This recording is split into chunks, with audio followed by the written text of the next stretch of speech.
Hi,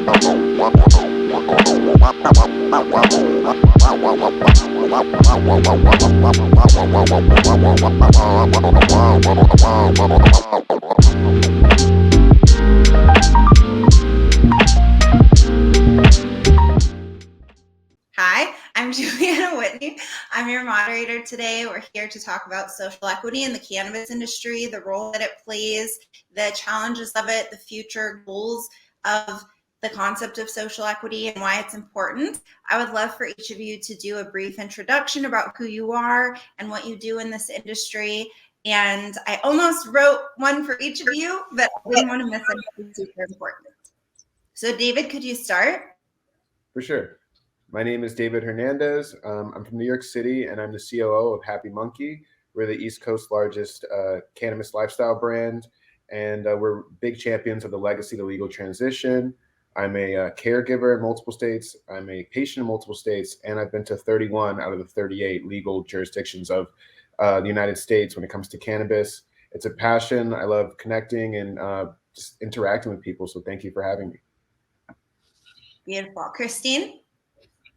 Hello, my name is Christine de la Rosa. I'm the CEO of the People's Ecosystem and the managing member of the People's Group. The People's Ecosystem is a distributed vertical in the cannabis space, and the People's Group is a fund that we created specifically to invest in BIPOC and women-led founders in the cannabis space. I have been in the industry since I was in the underground market in California. We transitioned into the legacy. We transitioned out of legacy market into the regulated market in 2018, 2019, and we have just been building and growing our brand, our house of brands, and our licenses over the last few years. So I'm super excited to join these wonderful people today to have a discussion, and thank you so much for inviting me. Thank you for being here. Ophelia? Hey, hello from Los Angeles. Thank you. I'm going to click here. So there we go. Hi. And so thank you so much, Gregory and Julie. And oh my God, David, Happy Munkey, Christine, Solonje. If we could all be together one day having drinks and coffee and all kinds of things, I would be so thrilled because Happy Munkey, and Solonje and Christine, it's just crazy. I am Ophelia. I am so happy to be here with a stellar group. This is pretty amazing. I'm just honored. I started Stockpot Images to dispel the imagery that was being put out by large stock agencies that were racist, stereotyped, racist, those three things. And so what I saw there with billion-dollar companies, public companies, the way they keyworded images of people using cannabis, and they were addict, criminal, drug dealer, and any other word. And if you were an African-American male, they threw in extra ones in there for you too. That is wrong. It's still happening now. So Stockpot was to dispel that and fight that. I've been doing that since 2015. And then I started Asian Americans for Cannabis Education because I found my own people had issues as well and propaganda that was not correct. It was all misinformation. And so I bring together APIs to talk about cannabis. And we've had one event, Potluck. We have a next one, Opium Den, January 18th, which is sponsored by Puffco, PGB Capital, and 31 Labs.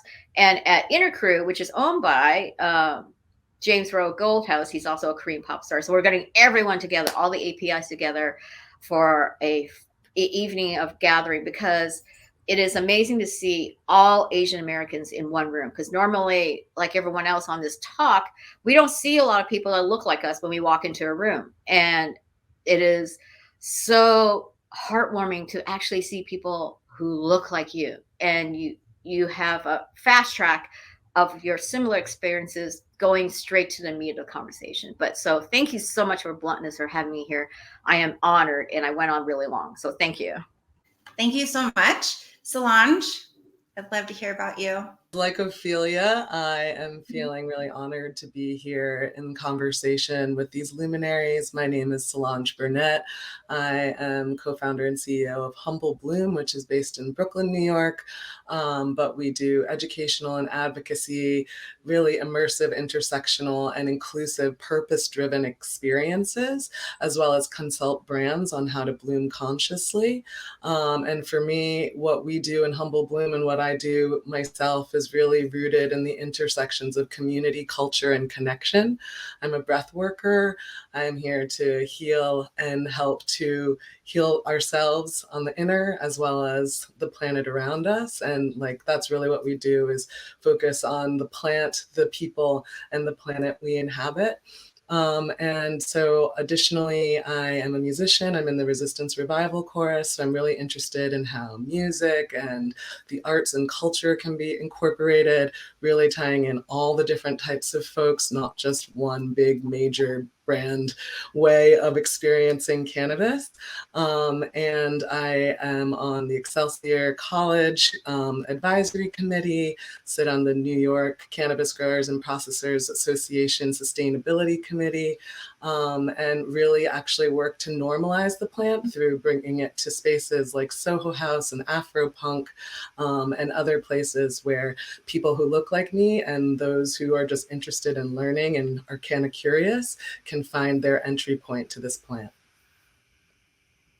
Thank you so much.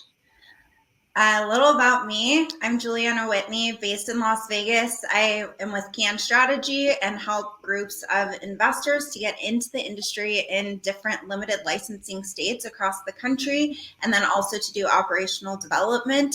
My primary interaction with the concept of social equity has been in the licensing process, which makes me really interested in it, and to hear what each of you have, especially your interactions with it, especially because you each advocate for it and are more interactive than I am, for sure. And I know it's different in every state and developing, and there's all these concepts for how it can be best executed. I'm so excited to be here with you and to jump into the topic. It would be great if on each one of you have something to say. I don't know, just maybe put it in the chat or let me know. I'd love to hear what each of you think on each of these questions. And to jump in with a little explanation about what social equity means in cannabis, for anyone especially that's not familiar with it. Anyone who wants to start, go ahead.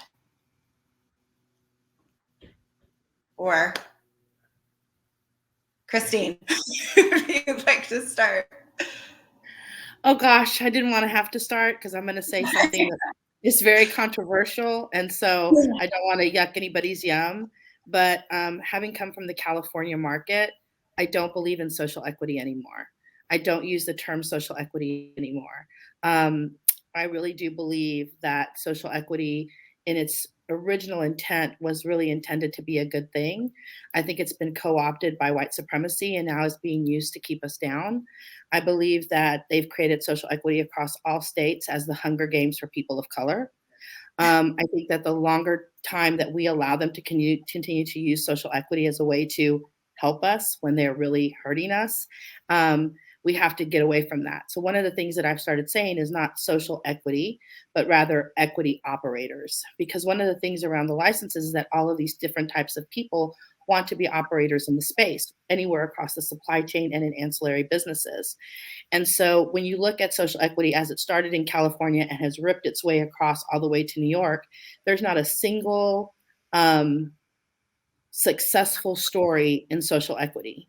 And the thing that's really hard for me as an operator who's had to live in this space is really how a lot of the regulation and a lot of the legislation is actually harmful for operators. And so I think that for me, as an operator and as somebody who has been in the social equity realm for the last 3 or almost 4 years, we really have to admit that it's a failure. And we need to admit it now. I'm really, really worried about New York, right? Because they're really hanging their hat on the social equity thing. But if they don't understand the ways it is actually broken, we're going to be in a lot of trouble. And New York is going to be in a lot of trouble because right now you're saying 50% of the licenses are going to go to social equity applicants, but investors can only invest in 3 companies. That's from a legislative perspective. So when you look at that, you're going to have a lot of people that have mortgaged their homes, borrowed from their friends and family to get a license, but actually have no access to capital. And if there was capital available, they're going to be fighting for it because there's only a limited number of investors. And since they can only invest in 3 companies, it is going to be like Thunderdome. And so for me personally, I don't use the word social equity anymore, and I don't believe in its concept. Okay, I love that. I love starting off with something controversial. And anyone else? Ophelia?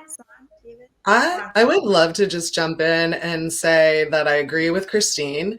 First of all, just with language matters. An applicant really is a way of saying that you're junior, you have less experience, like I'm applying to college. Many of the people who operate in the cannabis space, whether they're legacy or legal, regulated, unregulated, the folks who are in the legacy market have so much experience, and people like us who have been operating ancillary businesses like Humble Bloom in New York for years, at this point, we're not applying to be an applicant. We are already operating in this state. It's just not legal, and we've had to deal with green taxes and all kinds of things that make it unfair. We don't have places for banking, like all of this sort of things. We've had to have so many obstacles that we've had to overcome, but we already are operating in this state. So that's number one. Number two, just around the idea of having a social equity program. Yes, to actually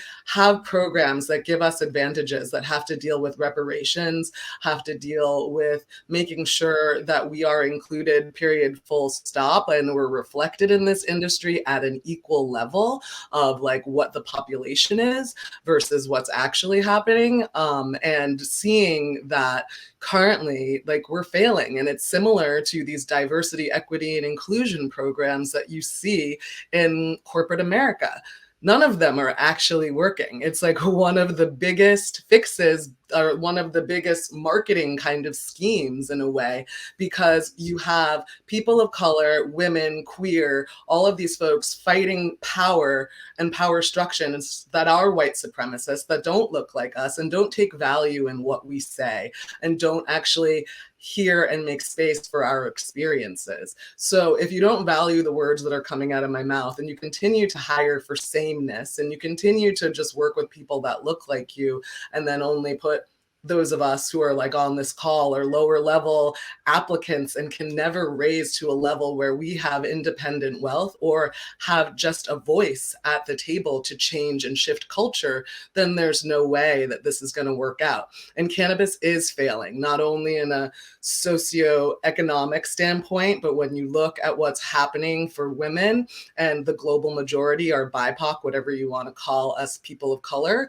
it's like there have just been such severe drops in the past from like 2019 to now, where it's been like 12-point drop of women in leadership positions from 2019 to now. And when you look at the BIPOC or the global majority population, it's gone from like, it's like a 15-point drop. So we know how to talk, but we don't know how to walk the walk. We have lots of intellectual conversations about this stuff, but no one's putting their money where their mouth is. No one's actually leaning into collaboration and connection and elevation of the people who have been in this industry for years. Juliana, may I add to that? Yes, May I add to that, Juliana? Yes. Sorry, David. You can go after me. I'll be very fast.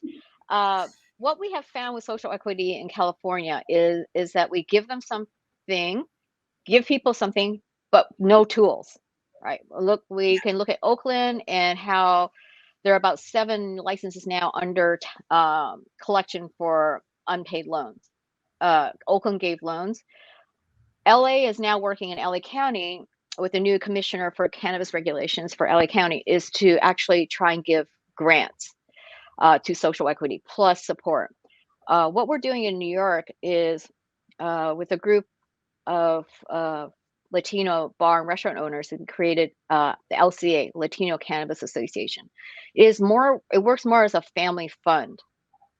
So we have signed up double-digit members that all are in this together as a family, or we can call it a family. They invest about 5 figures each, and what we're doing is we're all going for licenses with them. So social equity, helping them do that. And whoever gets a license shares that equity with everyone in that family, that association. So everyone gets a small percentage. We're pushing everyone forward together. So no matter what you do in this association, you will have a piece of a license. And then whoever gets those licenses, we then have to raise more money to get them to the next step. And then the final round, we got to raise money as well. So that's how we're trying to bring social equity forward. That way is by building an association that is a family fund, that we all do this together. And that community is very tight as well in New York. And it is being run by two people who have very huge and deep connections there. And so I hope this one will succeed. So we're bringing in people to try and go for licenses through this association. Thank you. So kind of like a co-op, a little bit co-op model. David? Yeah. Oh, cool. Thank you. Yeah, just to, I guess, kind of build off what everybody said, I definitely agree with the intentionality towards the language when we use social equity. And I really believe, I'm here in New York, and as a brand or a company that's been legacy operating and a collective of, we're all Dominican and we all very much are a family in the way that we operate. We're being very vigilant towards what is actually going to come down in New York. I'm optimistic that the Cannabis Commissionary Board that was chosen and a lot of the representatives do look like me, do look like the people that they're supposed to be representing. But like we've seen in Illinois and California and a bunch of other states that have like championed their social equity programs, I'm definitely extremely cautious to see the way that New York is able to actually enact it. Like building off of what Christine said, and in terms of being propped up and like having these kind of spaces where it's like a minority Squid Games or Hunger Games. Like that's one of those situations that we very much are cautious of, because it's a big money state, and having a blanket of 50% of the people having to be social equity applicants leaves a lot of dubious room there. I mean, I want to stay optimistic, but like everybody on this call is kind of championing, like I think that we have to really address what social equity means moving forward. It can't just be a blanket statement. I appreciate all those insights, and I love that this isn't just this is great, because there are realities of this concept that absolutely have not been executed well, almost always trigger lawsuits. And in a lot of ways, the kind of the Hunger Games, just like hunting for your social equity person to get the points. And we have the states to look forward to see, okay, what do you do in New Jersey? What happens in New York? But I think, there's the grant programs that would be better for the funding and all of these ways that disadvantage, the actual people we're trying to support. And I want to know, it's kind of along the terms of grant programs, what you think a well-executed program would be, in addition to kind of grant funding, to actually legitimately support disadvantaged groups. I'm going to jump on this one really quickly, just because I like being on the ground, and honestly being a legacy operator and having a lot of connection to a lot of other legacy operators that we've inspired to kind of come into the light, like Happy Munkey has. One of the biggest barriers I see is that access to education, or just understanding the jargon around what it looks like to actually make that legacy to legal transition. So in terms of even mentioning applying for grants and government money and a lot of this kind of business acumen that people who've been operating legacy businesses might not have, their ear to the ground to, or even, the confidence to apply for these things, assuming they almost like counting themselves out beforehand. I just feel like it's thinking of ways that quote unquote social equity or minority stakeholders or whatever or equity operators, like Christine said, whatever the language actually ends up being, I think understanding the people that we're putting that term on and making sure that they feel comfortable and actually have access to the grant money or whatever kind of incubation or programs that actually are there to help secure their licenses. Because I feel like there's a disconnect between what is in theory and actually being put in practice in these states.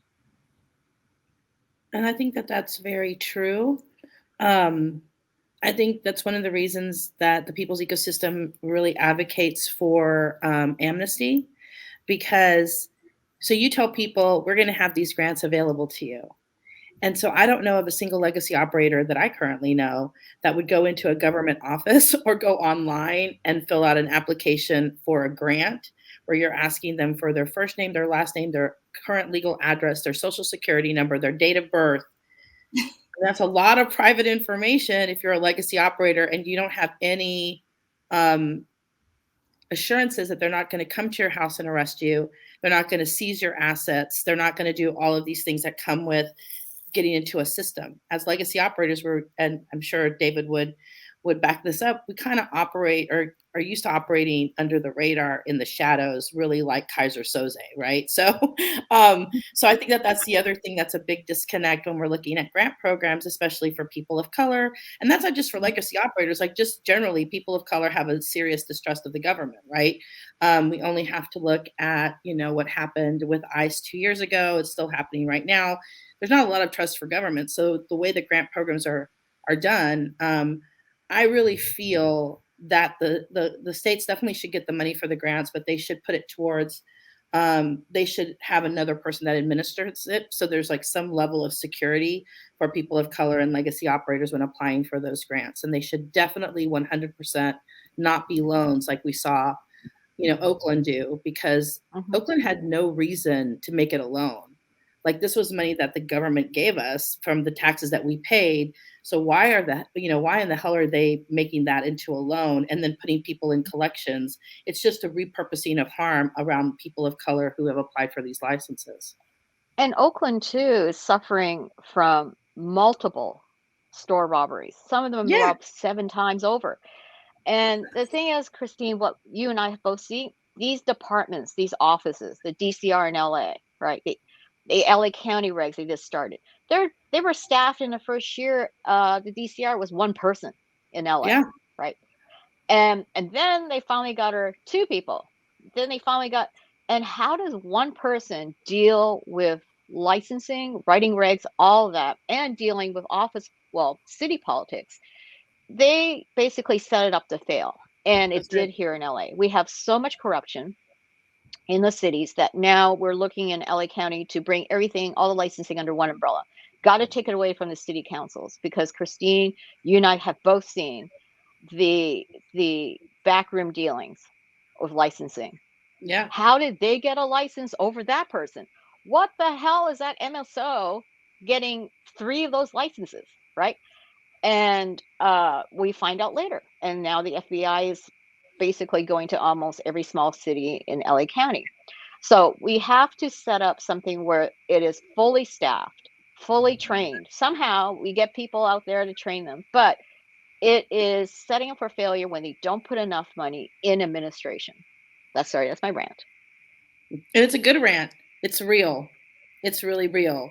And I think it's a big, that's a big red flag for the East Coast. Like, look, don't do what we did, because we literally 100% failed. So, and so I think that that's super important information. Yes. Solonje, do you have any input on that, or do you want to move on to the next one? I mean, it's so true. There's so much to learn from the West Coast, and I really hope and pray that happens. I have a feeling it won't. I think that just to be fully transparent about it, there's already too many hands in things. There are people walking around that I know already saying they have a license. So when you have that energy and you know that people with money, connections, and power, that leads to earlier application submissions, that leads to preferential, that already is because you have preferential treatment. That means you have access to lawyers and lobbyists. You probably have real estate or some kind of land ownership. You'll have help writing your application. It's like, even to get to the grant stage, like so much before we get to the grant stage, just filling out the application is trepidatious and really tiring. And as Christine said, really around this whole idea of people not feeling empowered because we don't have trust in institutions if you're a melanated individual. The institutions have been to keep us down and oppress us, not to uplift and elevate us. So whether you're a legacy operator or just in the global majority, there's a lot of reason to be like, oh, I'm going to wait and see, or I don't know how I'm going to be able to do this because I'm not individually wealthy. And it's just a lot to manage. And if you have the connections and you've been going and you've been doing it and you have people who want to help you out, sure. But then you get that help. And then, of course, there's tokenism because you want to have a social equity operator on your team. And then how much power do you really have left at the end of the day to actually shift anything? So yeah, I think there's a real challenge. And right now I'm nervous about this perpetuation of imbalance and injustice, this sweeping right back, coming right to the East Coast too. Yeah. And Solonje, I just wanted to like totally verify and like acknowledge what you're saying, because there are tons of signs that are showing beyond the signs that you just gave. There are signs from the high up that are saying, we are not for you. And I'm going to tell you, this is something that happened last week. Chris Alexander is the executive director of the State Office of Cannabis in New York. He was at the Asian Roundtable and he was directly asked, what's going on with the appointments of the advisory board? Now, remember, there's two other boards and the advisory board. The advisory board was supposed to be made up of operators, social legacy operators, to counsel the people on the Office of Cannabis who have no operational experience, right? That was the whole purpose. And he said on that call, which is recorded, you can go listen to it, he said, that is not a priority either for us or for the governor. This is a clue. Wow. This is a clue for New York. It should absolutely be a priority. But the fact that he said that and was very comfortable saying that in a huge Zoom that they were recording shows you where their mindset is at. So this is a clue. They didn't say, we don't care about you, but they said, we don't care about you. We have a bunch of regulators that have no experience in this industry and have no idea. And like that is the symptom across the nation, is that we have people who are creating the rules that have zero experience in this space, and they're not opening their ears early enough. All of this, like, 5 years down the line, let's try to repair piecemeal will never work. Yeah. And like you said, what's happening in Oakland, I saw Tucky Blunt when I was at your event, and to hear, and I was already listening to him online before he was blocked on IG and his account was taken down. It's like, we already have those challenges. Like, he's paying for security for a space, and that's just money being drained. And this person can't even use the weapon they have. And people are coming out there with guns blazing, like, for a space where he doesn't even have any cash in there. You know, he is an entrepreneur that's trying to make a buck. So it is just heartbreaking to see that the ears, the hearts, the minds closed, and they're just going to go forward in the way that they know best, which is listening to the money and the people that they already know. Nepotism is real. Yeah. I have a question for you though, Solonje and Christine. Because we're talking about someone should be in there with experience. All right. Who would that be? Because if it's someone with experience, they might not want to be put out forward as from someone from the legacy market. So who would you put in government that has experience and listens to what we really need? I mean, for me, it would be people that are operating in the market, in the legacy market. That's where the amnesty really comes in, right? If you have amnesty, then I don't have any fear of being part of that committee, because I know that you're not going to come arrest me in my home in front of my children. And that's why in our pillars, amnesty is always the very first thing, because amnesty allows us to do all the other things, right? And although I don't have a fear, I don't have a fear because I'm not in New York, right? I don't have a fear that they're going to actually come after them, just because it's because of media. Like, if we have the media, then, probably so. But it doesn't matter whether or not I think that's going to happen. It's what the people who are actually operating in the legacy market are going to happen. So I wouldn't want to like put anybody on blast on Front Street who is currently operating in the legacy market. What I would say is, by saying you have amnesty, we're not going to come get you. We're not going to come arrest you. We're not going to take your money or your current, product lines. That's how you give people in the legacy market comfort. in New York, right? Specifically in New York, because that advisory committee should have a majority of New Yorkers, a couple of people from other states to like tell the horror stories of the other states. Illinois would be, I mean, to me, Illinois would be one of the best groups to a person from there that's currently experiencing that, because they are such an abject failure. Like, I remember when they came out and they had legislation, I was like, finally, it's in the legislation. There has to be social equity. And wow, was I incredibly wrong. And they are also, look to them about how legislation also doesn't work when they're not considering the, the total disconnect for large MSOs, large white-owned companies. They literally don't care. They're just trying to build their market share, their CPG. But if you look to those places, I would have a couple of people from other states that are well-versed, that are operators. And that's really important.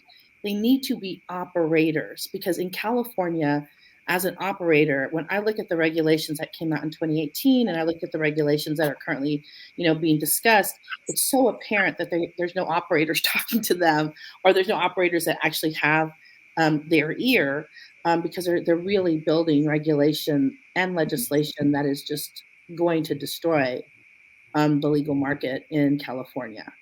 I just want to say one other thing, and then I'll give it back to you. I feel so bad that we're like continuing on and on, but just to say, beyond the legacy operators, like, there are other people in the cannabis space that have, whether it's lawyers, whether they're educators, whether they're advocates, like, it doesn't only need to be somebody that's plant touching, who has experienced the repercussions of working in the cannabis industry and the hardships and the challenges on a day-to-day, whether you're selling CBD and your processor gets shut down, or you're trying to have your IG and you're just talking about a plant that you're growing in your home, like, you get shut down. Like, there's so much that we have put out there to make this plant a normal thing, and all the obstacles that I think those people you could be adjacent, you can be ancillary, and still have some sense around it, more sense than these people who are walking in completely blind, So a lot of this you're each touching on, to me, sounds like this is one of the things that seems the most naive about the industry at large, even attempting to create these programs, is that systemic racism is a nationwide, long-standing issue. And for an industry to attempt to take that on in any effective way is an interesting thing to watch unfold, and also to see, as you each touched on, who it is that's making these decisions. And I'm wondering if, in addition to operators, one thing I see is that we can get a little insular as an industry and not reach out to, let's say, a professional in another industry who has a long-standing reputation of trying to effectively implement diversity and inclusion programs, or even a professor that specifically researches what this kind of thing actually looks like, how it can be effective and effectively implemented. And who else do you think, other than just, obviously, other than these people in government, and then other than actual operators, who could help to push this industry forward and give us more professionalism in our approach if we're to continue attempting to take on longstanding oppression? I mean, I feel like the stakeholders on this call and a lot of the, like, putting panels together, what Bluntness is doing, I know, like, looking specifically exactly at operators in the cannabis industry might be a little bit of a pigeonhole, but when we look at how the mammoth that this industry is going to become, like, looking at the way alcohol came out of prohibition and seeing what's happened in the last 90 years, 100 years since it's happened. When you look at what we have in the opportunity with cannabis, it's a very similar one. So I don't think it's unrealistic to actually be trying to focus out and iron out these issues before we actually become a fully fledged industry. Because if we're not going to do it now, like Solonje was saying, piecemealing it back in 5 years is not going to be an appropriate thing to do. We know it's an issue now, and running it is just going to leave a lot of people out. So I'm not sure exactly who we could tap on from other industries, because this is like a once in a century kind of like opportunity we're seeing here. And I really think it's these type of intentional conversations that really shift the needle. And whether it be, politicians hearing stuff like this, or us being able to really have those ears I know it's like a long-winded way not to answer your question, but I do think that there's a huge emphasis on operators and like what the experience we have, because like Solonje was saying, we've been operating, whether it be, you know, fully illegally, semi-legally, or even just trying to be within the jurisdictions of CBD and all the different cannabinoids. There's so many different stress points we've all had to overcome and, you know, talk to people out in California about and Illinois about. And there's just so much inherent knowledge we have that I just feel like other industries don't have because it's such a nascent space. That makes sense. Do you think that there's any, I guess, collaborators who could emphasize the voice of the operators and maybe even help to create a more targeted message across the industry to kind of approach these issues with, to have more efficacy? I think the issues that it's not just about outreach, it's about, we need so many things. And so the bigger picture is safe banking. We need that. We need banking. And that would, because right now as an operator retail, you got to go and get your change. You got to walk around with that cash, unless you are a MSO large enough to have actually armed pickup. But really, a mom and pop guy is going out there, getting all that cash, bringing it back to the store, change, because a bank won't take them on, so he has to do it. If there are certain things that we can do, not just through social equity, but just through better business for these operators, the mom and pops, to keep them afloat. Because right now they're dealing with licensing fees. Very high taxation is going to happen in New York, just like California. And a lot of regulations, because you're not only handcuffed, you are hogtied in your marketing. And so these mom and pops are going to have to learn how to sell a product without talking about it. So there's a lot of other issues too, not only support for social equity, but also support for these people when they get their license, just like Solonje and Christine and David were talking about. Okay. Can I chime in though? One thing about the banking, because feeling a bit sensitive there. Obviously, we need banking, but as we said earlier, you know, these oppressive systems, who gets loans, who get, you know, it's just the way that it's set up currently, there needs to be changes made as well there. But I completely agree, Ophelia, like these are things that we would just be able to be a normal industry, to be able to put your money in the bank and not feel persecuted and not have all of these security issues. But again, this permeation of supremacy, I challenge us to think that, you know, we need to figure out how we change leadership in cannabis organizations, so that any of this will land. Because all of these programs that we see in institutions across the nation with their DEI programs working in that industry in the past, I have not seen it push the needle very far. Yes. What are, I guess to wrap up, what are you each doing, obviously currently, and what's your next steps to push all of this forward in the way that you see best fit, and to try and, at least on an individual or group level, to make an impact? Anyone? Christine? Not to call you out again, sorry. Okay, I'm like, okay. So what are we doing? Well, what I'm doing personally is we have 2 accelerators that are running right now. One is a founders accelerator where founders from about 7 states, Michigan, Massachusetts, New York, are running through that right now about how to raise capital, but also what their capital stacks should look like. And this is all stuff that, like, I sound like I know what I'm talking about, and I do now, but I didn't like 5 years ago. And I want people to understand, like, what is a debt facility? So that we're smart about the finance part. We're smart about the money part. We understand what a capital stack means. We understand what getting a sale lease back means to us, and doing all of that kind of work. And then we have a second accelerator that's for operators currently operating. And that accelerator is really teaching mostly BIPOC and women founders about all of the technology that they're going to need. And we've made deals with a lot of the large technology companies so that they have access to them at either zero or very low rates. So those are the two things that we're trying to do on this national level. The other thing is that we're going to be doing a big legislative briefing in DC in April with some of the big players to explain what's actually going on. What we found is we've been meeting with all of the legislators on these virtual lobby things that we've been doing, is that they really don't know a lot of the things that we're talking about. And that doesn't mean that they're not knowledgeable, but the people that have been talking to them don't have the same viewpoint that, let's say, I have or other people have. And so just making sure they have a really rounded way of looking at things.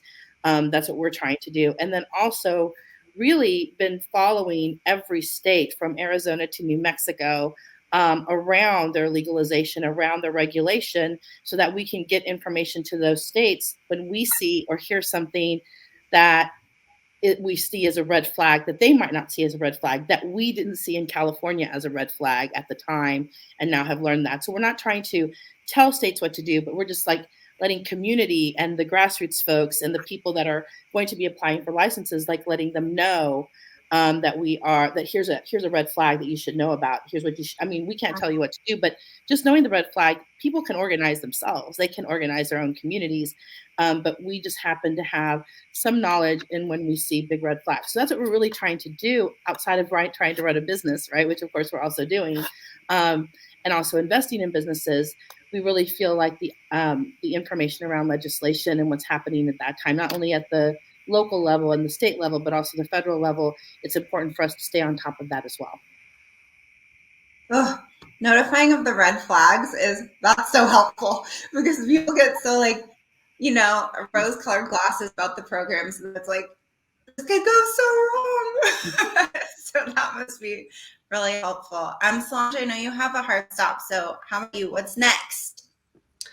Oh my God, there's so much excitement. We're looking for collaborators and partners to figure out, we want to get a license in New York. We're thinking of who we could partner with to make that happen in a way that's collaborative and based in community. Because as I said, we also are here for culture and connection and community.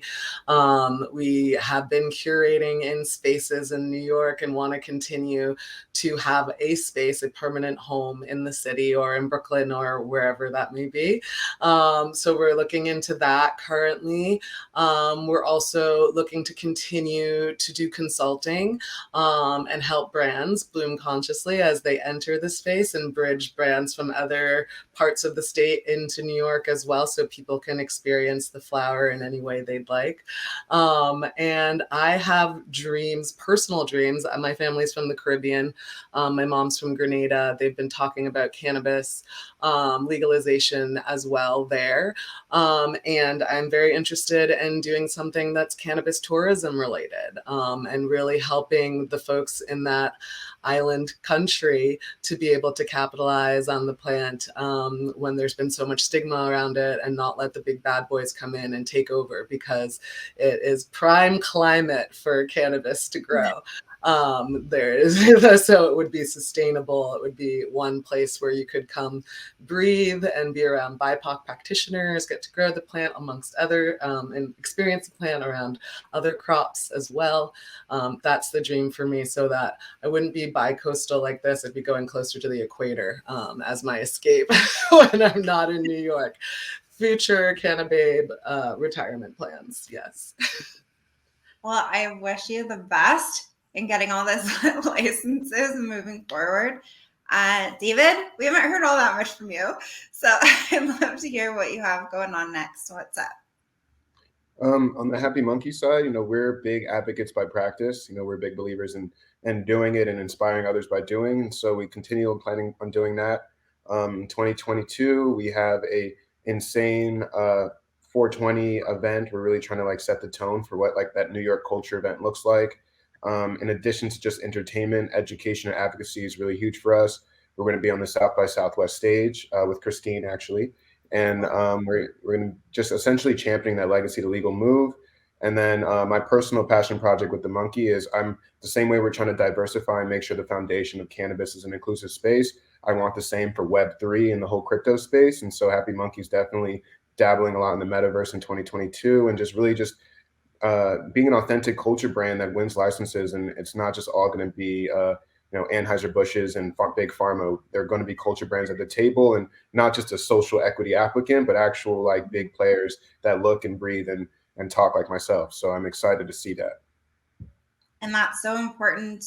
I love that, because that seems like one of the best ways to get actual change to happen is to have people at a top with a lot of power to really implement things and push it forward. So I dig that. Ophelia?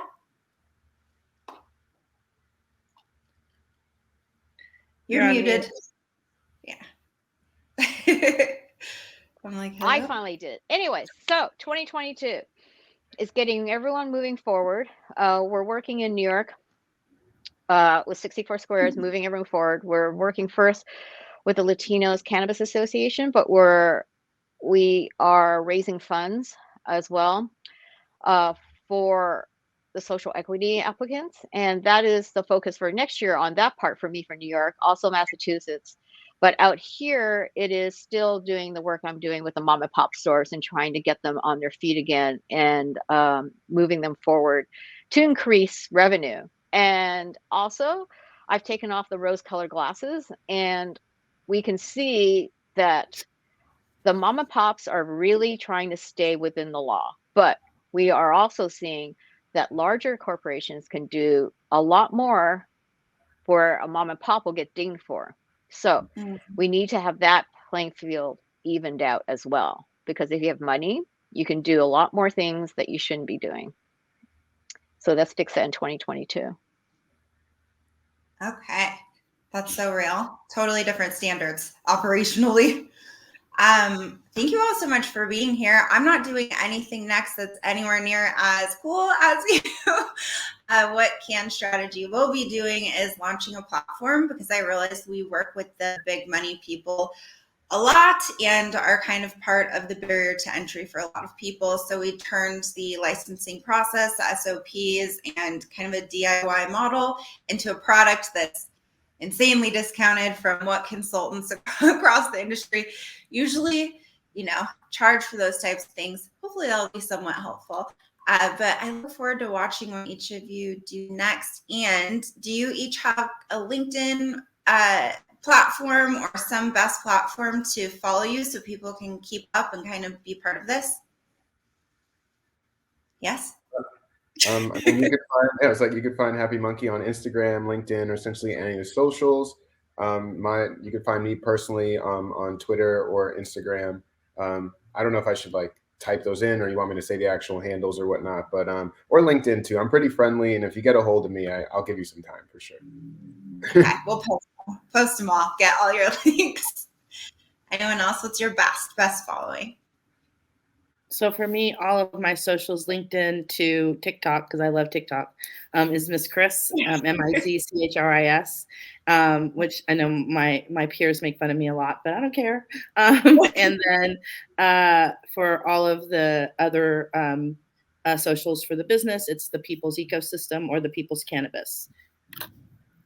Perfect. I'm on LinkedIn, and my MySpace is Happy Unicorn Yellow China Tiny Girl.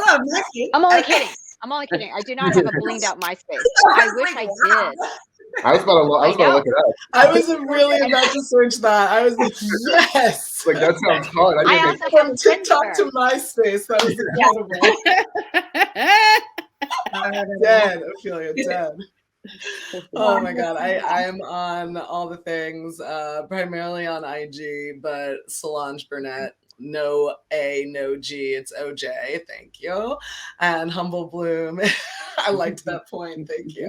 And Humble Bloom is on all the things as Humble Bloom Co., but we're not Humble Bloom Co. We're just Humble Bloom. Some photography company in Australia took that handle, so Humble Bloom Co. it is. Got it. Thank you each so much for being here. Thank you for talking about kind of the hard issues, the challenges, and the way this whole thing can be done better and the industry can be made better. And I so appreciate everything you're each doing. Yeah. And thank you, Juliana. Thank you. I'm like, what are you doing? So much much fun. Thank you, Juliana. Have a Thank great you. one, everyone.